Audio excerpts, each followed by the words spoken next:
Tai va, gydytojos, kaip ir bet kurie kiti specialistai, turi savo darbo laiką. Yra taip, kad gydytojos esmė yra išdirbti visą darbo dieną, nes įgauna ir pas ją yra skirtingų žmonių, skirtingų pacientų, tačiau gydytoja gauna pinigus ne už aptarnautų pacientų skaičių, o už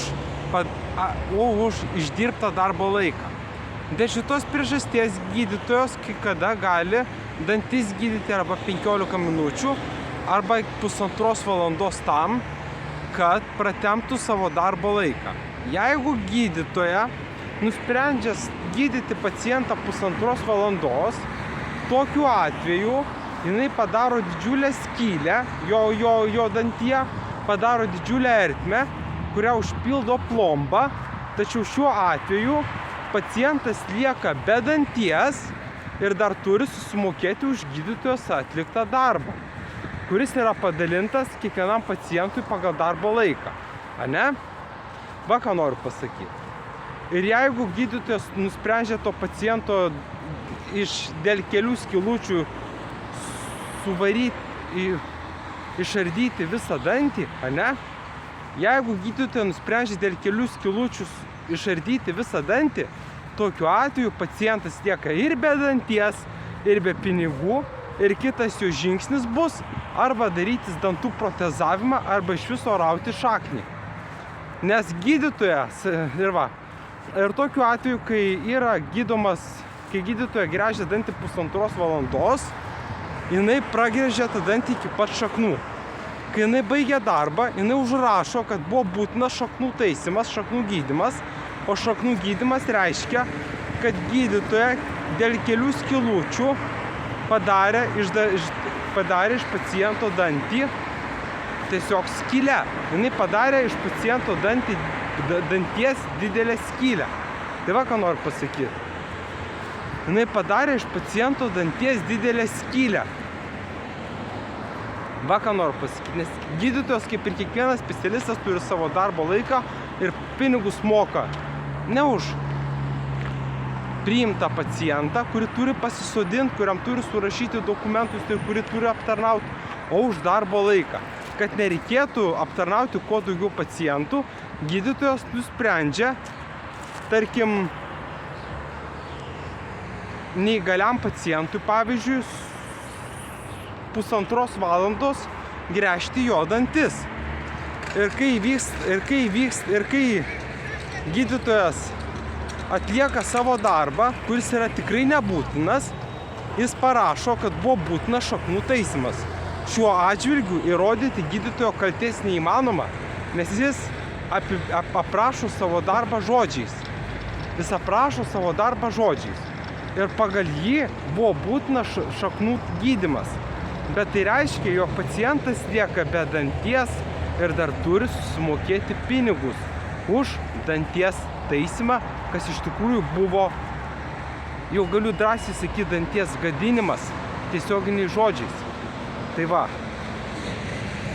Ir taip pat yra gydytojų, kurie sako, kad pavyzdžiui ten, reikia darytis burnos higieną, ten valytis tarpdančius, gerti tabletės, kurios paviešintų, vartoti tabletės per burną, kurios paviešintų tą ėduonį, Man pasakė, pavyzdžiui, kad pas mane buvo šita dantenos,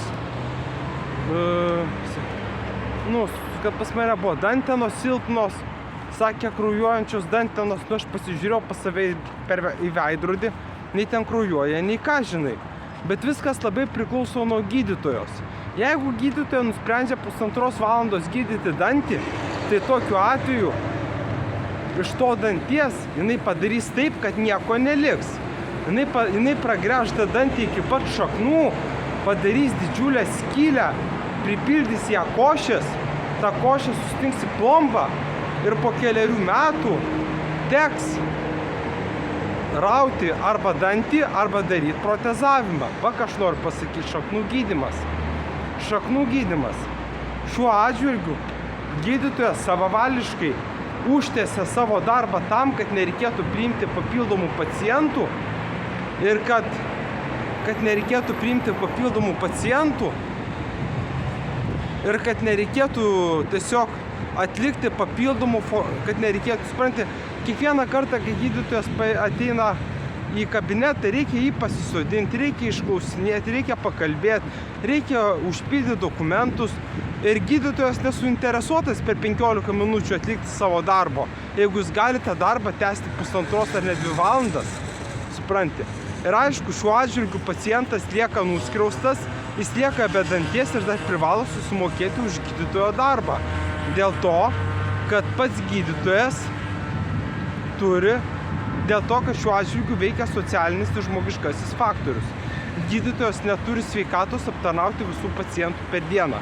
Dėl šitos priežasties jis užtęsia savo darbo laiką tam, kad nereikėtų priiminėti naujų žmonių, pacientų, ir šiuo atžvilgiu pacientas tampa su sugadintų dantimi, nes po keliarių metų, jeigu gydytojas pragręžia dantį iki pat šaknų, po keliarių metų ta plomba iškris ir pacientui teks arba rauti šaknį, arba protezuotis dantį.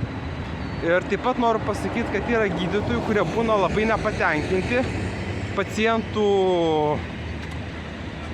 higieniniais sugebėjimais. Tarkim, verčia darytis kas pusę metų burnos higieną, nors jinai man buvo reikalinga tik tai kartą gyvenime, nes aš nešiojau plokštelę ir ten, kur buvo plokštelė, neišsivalydavo dantis ir kaupėsi akmenys. Ir dėl to, kad kaupėsi akmenys, man teko pasidaryti burnos higieną. Bet man jos užteko tik vieną kartą per gyvenimą. Tai va, man jos užteko tik vieną kartą per gyvenimą. O kita gydytoja pasakė, liepia darytis burnos higieną kas pusę metų ir būtinai gerti tabletės, kurios paviešintų ėduonį.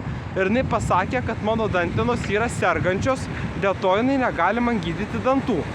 Tai va, ką noriu pasakyti apie dantistės. Apie dantistės ir šaknų gydymą. Ir šiuo atžvilgiu, jeigu gydytojas nusprendžia užtęsti savo darbą, dantistas užtęsia savo darbą ir šiuo atžvilgiu pacientas lieka ir be danties, ir be pinigų.